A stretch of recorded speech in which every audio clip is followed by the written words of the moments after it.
la reine Elisabeth II et le prince Philippe étaient propriétaires de nombreuses demeures.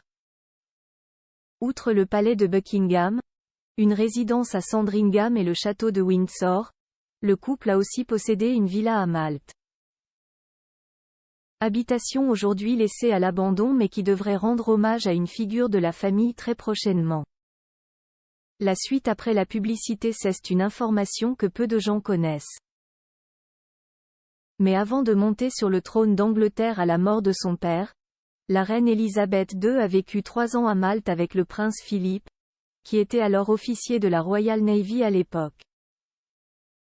En devenant reine d'Angleterre, le couple a dû abandonner le pays pour prendre ses nouvelles fonctions au Royaume-Uni. Elisabeth II et le prince Philippe vivaient dans une immense villa baptisée Villa Guardamangia à la sortie de la Valette. Mais depuis le départ de la reine et du prince, rien n'a visiblement bougé. Des photos ou d'ailleurs étaient dévoilées par le site britannique The Sun. On découvre la somptueuse maison complètement vide et quelque peu abîmée par les intempéries et les années sans entretien. Mais dans l'ensemble, la villa Guardamangia est restée intacte depuis leur départ. La bâtisse fut construite en 1900 et possède 6 chambres, 6 salles de bain, un grand salon, 2 garages ainsi que des écuries, une cave et une dépendance pour les domestiques. Elisabeth II et le prince Philippe VI ont créé de merveilleux souvenirs et tenaient beaucoup à cette maison. La reine Elisabeth II avait même une photo d'elle et de Philippe posant devant la maison dans son sac le jour des funérailles de son mari.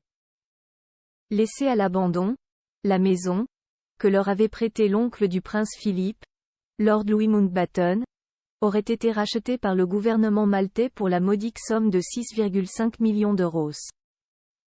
Un musée en l'honneur du prince Philippe. Si le gouvernement maltais a investi dans cette bâtisse, ce n'est pas pour y construire de nouveaux logements dans le but d'accueillir encore plus de monde sur son île. Le grand projet de la ville est d'y installer un musée en l'honneur du prince Philippe. Le premier étage de la maison devrait être recréé à l'identique de celui qu'il était du temps où Philippe et Elisabeth II y habitaient encore. Aucune date n'a été communiquée pour l'instant concernant l'ouverture, mais la famille royale et d'or est déjà conviée pour l'inauguration, of course. La suite après la publicité.